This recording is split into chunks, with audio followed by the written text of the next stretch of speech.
Ang buhay ay puno ng kwento. Mga kwentong nababalot sa misteryo. Liham ng gabi. Liham ng gabi.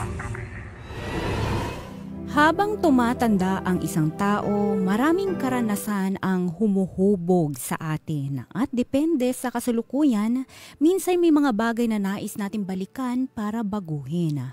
Kung gusto mo naman ng kinalabasan ng pagkatao mo ngayon, wala ka naman sigurong nanaising ibahin sa nakaraan, hindi ba? Nanaisin mo bang balikan ang tamis ng nakaraan, kapalit ang hindi patiyak na kinabukasan? Magandang gabi, ako si Lady Gracia. Samahan mo ko sa kasulukuyan at iyong pakinggan ang Liham ng Gabi. Liham ng Gabi. Liham ng Gabi. Si Victor o Vic ay isang successful na doktor. Successful din dahil meron siyang magandang buhay at pamilya. Successful dahil lahat ng kailangan niya ay meron siya at higit pa. Sadyang wala nang mahihiling pa si Vic. Iyon ang iniisip ng iba. Dapat sana ay ganun din ang iniisip niya. Pero ang totoo, tuwing mag-isa na siya, lagi niyang naiisip ang mga bagay-bagay na nangyari sa kanyang buhay.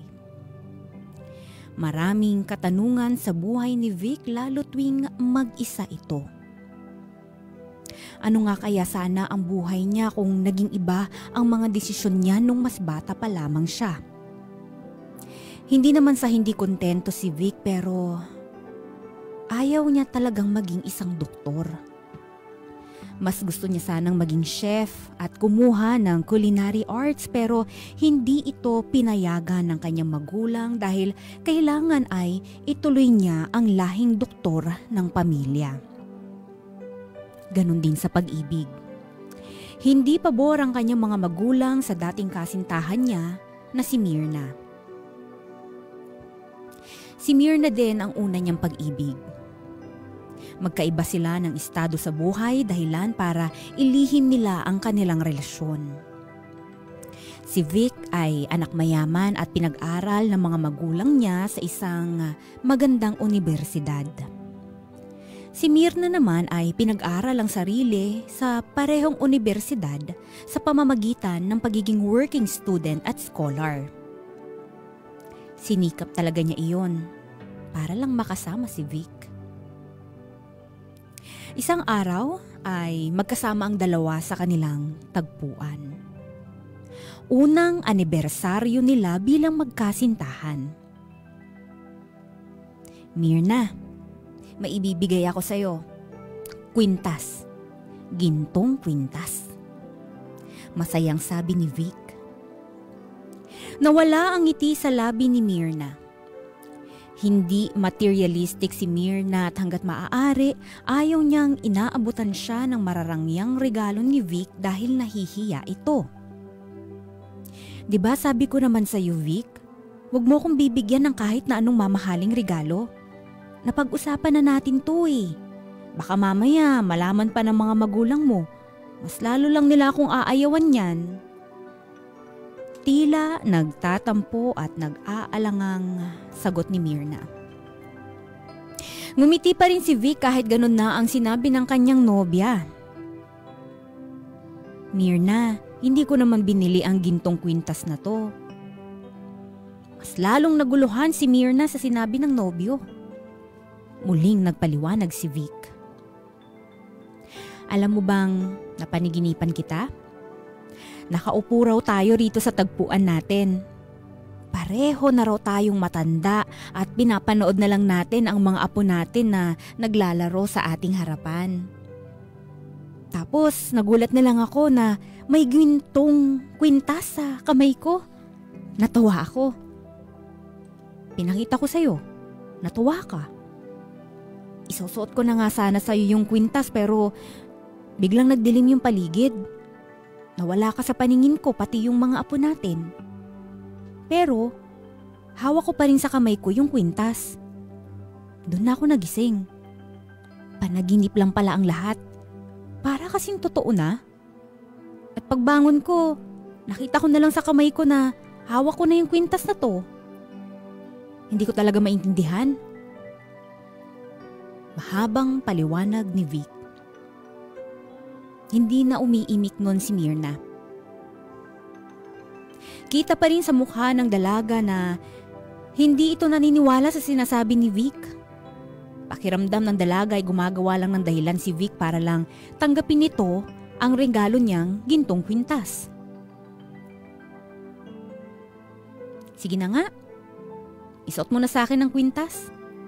Sagot na lang ni Myrna. Masaya namang isinuot ni Vic ang kwintas sa leeg ng kanyang nobya. Happy first anniversary, Myrna. Mahal kita. Walang iwanan, ha? Seryosong sabi ni Vic sabay halik sa noo ng kanyang nobya. Happy first anniversary din, Vic.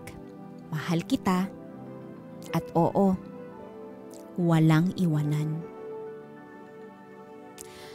Walang iwanan. Iyon ang gustong mangyari ni Vic sa kanila ni Myrna. Pero, siya mismo ang hindi tumupad sa sinabi niyang iyon. Dahil isang araw, bago ang kanilang ikalawang anibersaryo, nakipagkita ito kay Myrna sa kanilang tagpuan. Inaasahan ni Myrna na maganda ang dahilan ni Vic sa pakikipagkita sa kanya. Pero, doon na ibinalita ni Vic na tinatapos na niya ang relasyon nilang dalawa. Akala ko ba walang iwanan? Kala ko ba tutuparin natin ang panaginip mo na magkasama tayo hanggang pagtanda dito sa tagpuan natin na to? Magkasama habang pinapanood ang mga apo natin na naglalaro sa harapan natin. Umiiyak na reklamo ni Myrna. Napailing na lang si Vic. Nalaman na kasi ng mga magulang ko tungkol sa relasyon natin, Myrna. Nagalit sila. Kapag hindi raw kita hihiwalayan, gagawa sila ng paraan para matanggal ang scholarship mo. Gagawin nila lahat ng paraan para hindi ka na makapag-aral. Hindi kakayanin ng konsensya ko kung ganun ang mangyari, Myrna. Hindi madaling kalabanin ng mga magulang ko at ilang beses ko na yung napatunayan. Pagpapaliwanag ni Vic. At bago pa nakasagot si Myrna, tumalikod na at walang paalam na umalis si Vic. Hindi na niya nilingon pa si Myrna dahil baka manghina lang siya at bumalik sa piling ng dalaga. Iyon na ang kanilang huling pagkikita. Nagdesisyon na rin kasi si Myrna na huminto na sa pag-aaral para lang hindi na mag-cruise ang landas nila sa universidad. Nasaktan si Vic sa pagkakawalay kay Myrna pero kailangan niyang magpatuloy sa buhay. Wala na siyang ibang ginawa kundi ang mag-aral at maging ganap na doktor tulad ng gusto ng kanyang mga magulang.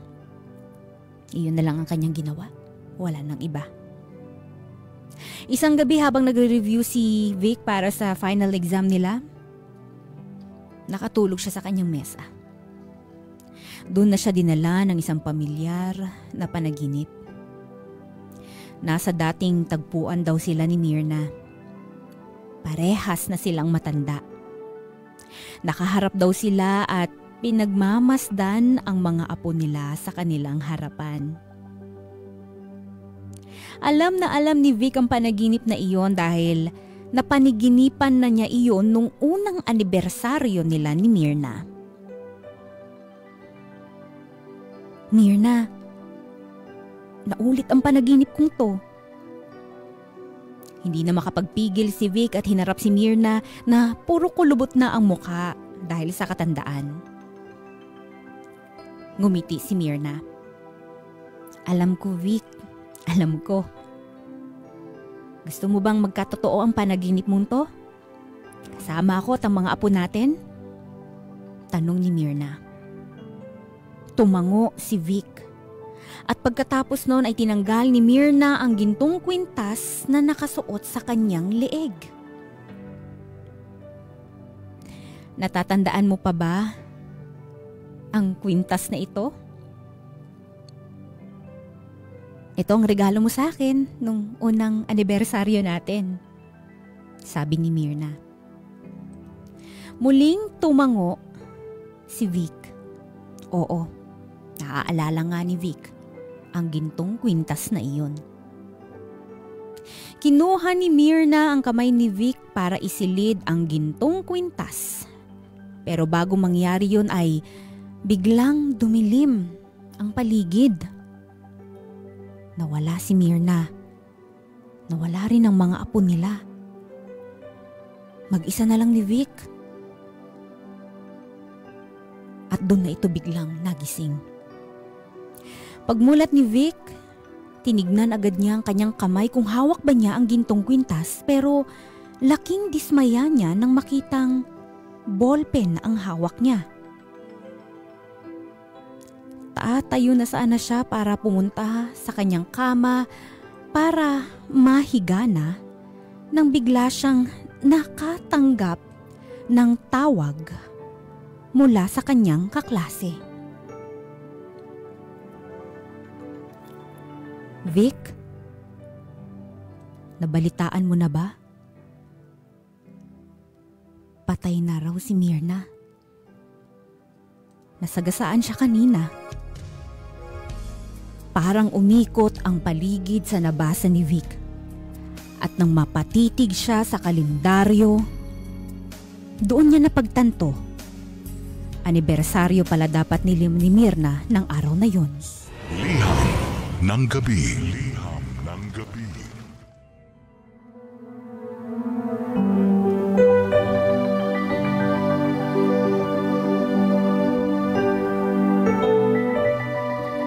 Sa paglipas ng mga taon, nakapagtapos na sa wakas ng pag-aaral si Vic. Nagkaroon ito ng sariling klinik. Nakapag-asawa na rin ng kapwa niya doktor at nagkaroon sila ng anak. Marami ang naiinggit sa buhay ni Vic. Nasa kanya na ang lahat. Magandang karir, magandang asawa at gwapong anak. Pero kahit ganun ang tingin sa kanya ng mga tao, iba pa rin ang nararamdaman niya. Iba pa rin ang naiisip niya. Kahit ilang taon na ang lumipas, hindi pa rin niya mabitawan ang nakaraan niya. Dahil kay Myrna. Gabi-gabi pa rin sa pag-iyak si Vic. Nagsisisi ito kung bakit niya iniwan si Myrna noon.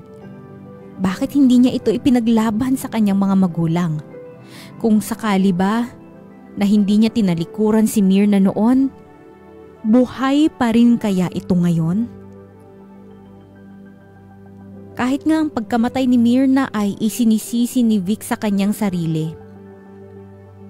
Lagi niyang ini-imagine ang nakaraan.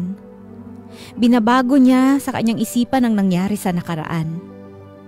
Kunwari ay ipinaglaban niya si Myrna. Lumayo sila sa mga magulang ni Vic, hindi pinagpatuloy ni Vic ang pagdodoktor niya at sinunod niya ang puso niya at kumuha ng kursong culinary arts.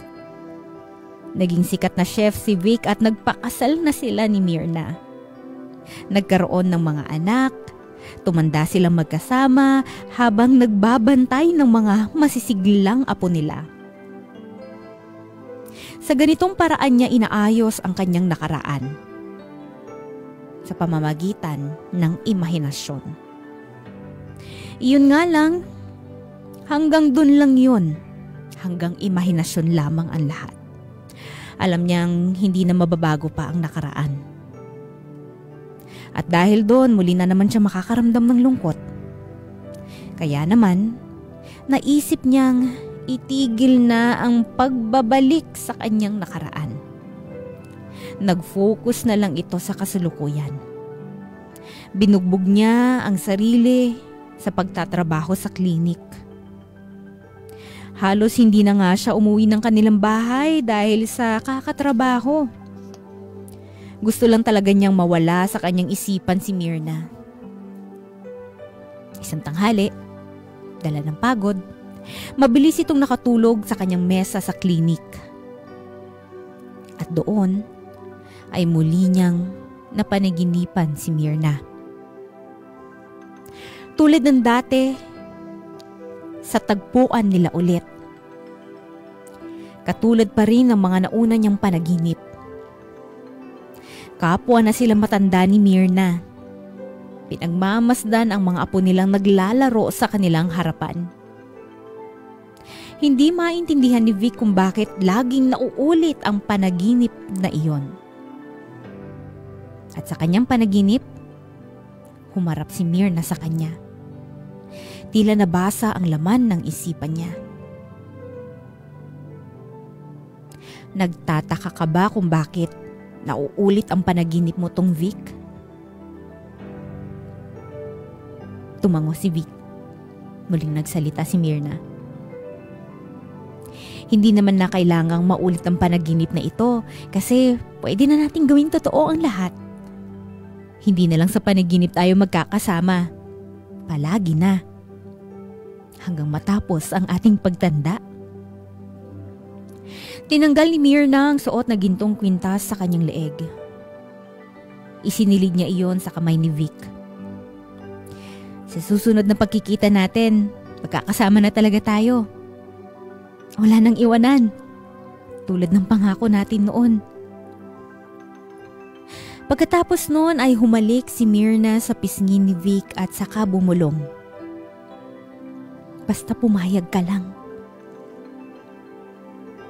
Bago pa makapagsalita si Vic ay nagising na ito. Tinignan niya ang kanyang kamay, umaasang hawak niya ang gintong kwintas na isinilid ni Myrna doon pero wala naman siyang nakita. Sinubukan niyang hanapin ang kwintas sa mesa pero wala. Maski sa sahig at ibang sulok ng klinik, wala. Umaasa talaga siyang makita ang kwintas na inabot sa kanya ni Myrna dahil pakiramdam niya, iyon ang magbibigay ng solusyon sa mga problema ang kinakaharap niya sa dating kasintahan. Naputol lang saglit ang paghahanap niya sa kwintas nang pumasok ang kanyang sekretarya sa kanyang klinik. Para sabihin na handa nang pumasok ang nakaschedule na pasyente niya. Tumango lang si Vic at hinayaan ang sekretarya na papasukin ang pasyente. At habang inaasikaso ng sekretarya ang pasyente, nagpatuloy si Vic sa paghahanap sa kwintas. Hindi na nga nito namalayan na nakalabas na ang kanyang sekretarya at nakapasok na ang pasyente at nakatayo na ito sa harapan ng kanyang mesa. Vic? Napatigil si Vic sa paghahanap ng kwintas dahil sa pamilyar na boses na tumawag sa pangalan niya. Dahan-dahan niyang hinarap ang pasyente. At doon ay biglang lumakas ang kabog ng kanyang dibdib nang makilala ang pasyente. Myrna? Myrna, ikaw ba yan? Ngumiti ng matamis ang pasyente. Sapat ng ngiting iyon para kumpirmahin ang tanong ni Vic. Liham ng gabi. Liham ng gabi. Parehas na mukha, parehas na damit, parehas na suot na gintong kwintas.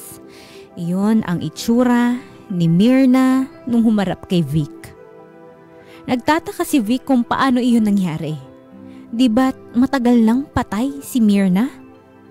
Bakit nasa harapan niya ang dating kasintahan? Suot ang parehas na damit, parehas na kwintas, at parehas ang mukha nung huli silang nagkitang dalawa. Paano tong nangyari, Myrna? Panaginip lang ba to ulit? Paano ba magising dito? Sunod-sunod na tanong ni Vic. Hindi sinagot ni Myrna ang mga tanong ni Vic. Lumapit lang ito sa nabiglang doktor. Di ba sabi ko naman sa'yo, sa susunod na pagkikita natin, magkakasama na tayo. Wala nang iwanan.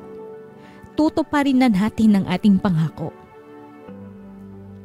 Inalalang muli ni Vic ang napag-usapan nila ni Myrna sa kanyang panaginip. Hindi pa rin siya makapaniwala sa mga nangyayari. Para siyang pinaglalaruan pero hindi naman niya matukoy kung paano at sino. Bago pa man makapagsalita si Vic, tinanggal ni Myrna ang suot nitong gintong kwintas. Ang kwintas na iniregalo ni Vic sa kanya nung unang anibersaryo nila. Tanggapin mo ang kwintas na to para magkasama na tayo. Nakatitig na sabi ni Myrna. Alam ni Vic na na-miss niya ang dating kasintahan. Naisip din niya iyon siguro yun na yung pagkakataon para maitama na niya ang pagkakamali sa nakaraan. Para maging masaya na siya. Pero bigla niyang naisip ang asawa at anak niya sa kasalukuyan. Kung tatanggapin ko yan, Myrna, paano naman ang asawa at anak ko? Kawawa naman sila kung mawawala ako. Malungkot na sabi ni Vic. Pero paano naman tayo, Vic? Paano naman ako? Ang tagal ko naghintay sa'yo para ako naman ang piliin mo at ngayon na naging posible na ang lahat para sa atin, ngayon ka ba bata at tanggi? Andito na ako sa harapan mo. Tanggapin mo na ang kwintas na to para magkasama na tayo. Diba? Diba dapat walang iwanan? Nang mapatitig si Vic sa mukha ni Myrna, biglang nagbalik sa kanyang mga alaala ang masaya nilang nakaraan. Kasama na rin ang mga panaginip ni Vic na tumanda silang magkasama sa dati nilang tagpuan habang kaharap ang mga apo nilang naglalaro. Doon na nakaramdam ng saya si Vic. Walang ano-ano'y inabot nito ang kwintas mula kay Myrna bilang pagtanggap sa paanyaya ng babae na magsama na sila at dapat wala nang iwanan pa. Nang dumapo na sa palad ni Vic ang kwintas, bigla na lamang nagdilim ang paligid. Nawala si Myrna sa paningin ni Vic at laking gulat ni Vic nang bigla na naman siyang maidala sa dating tagpuan nila ni Myrna. Parang isang panaginip ulit iyon dahil kapwa na naman sila matanda ni Myrna. Kaharap muli nila ang mga apo nila na naglalaro. Hinarap ni Vic si Myrna. Kitang-kita ang bakas ng katandaan sa mukha ni Myrna pero mas kita ang nararamdaman nitong saya. Maya-maya pa'y binuksan ni Vic ang kanyang kamay. Andoon ang gintong kwintas. Iniangat nito ang kwintas at ipinakita kay Myrna. Natuwa si Myrna. Biglang napahinto si Vic. Natatandaan niya ang eksenang iyon. Iyon ang pinakaunang panaginip niya tungkol kay Myrna at sa kwintas na iyon. Hindi na siya masyado nakapag-isip-isip pa. Parang may sariling buhay ang mga kamay niya at inayos na ang kwintas para maisuot na sa leeg ni Myrna. Pero bago niya iyon magawa, bigla na lang dumilim ang paligid.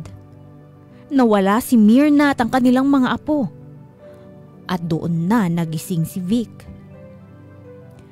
Ang lakas ng kabog ng dibdib ni Vic dahil sa kanyang panaginip. Pagtingin niya sa kanyang paligid, nagulat na lang siya nang makitang andun siya sa kanyang dating kwarto. Doon mismo sa dating bahay ng mga magulang niya. Pero mas nagulat siya nang makitang hawak niya ang gintong kwintas. Nagmadali siyang bumangon at pagharap niya sa salamin, nakita niya ang itsura niya. Bumata ito tulad nung nasa kolehiyo pa lamang siya. Hindi na niya alam ang nangyayari. Panaginip lang ba iyon ulit? Kinurot niya ang kanyang balat. Nasaktan siya. Nasa realidad siya. Pero paano iyon nangyari? Hanggang sa biglang nag-ring ang kanyang cellphone. Nakita niya ang pangalan ni Myrna sa screen ng kanyang cellphone. Nanginginig niyang sinagot iyon. Vic? Asan ka na ba?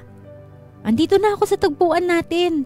Dalian mo na para makapag-celebrate na tayo ng first anniversary natin. Dali na.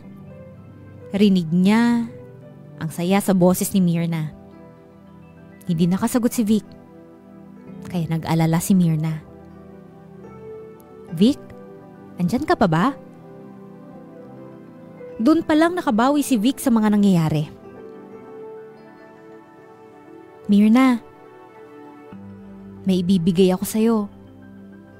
Kwintas.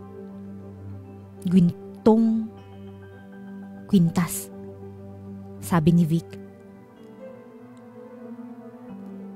Ay, di ba sabi ko naman sa'yo, Vic?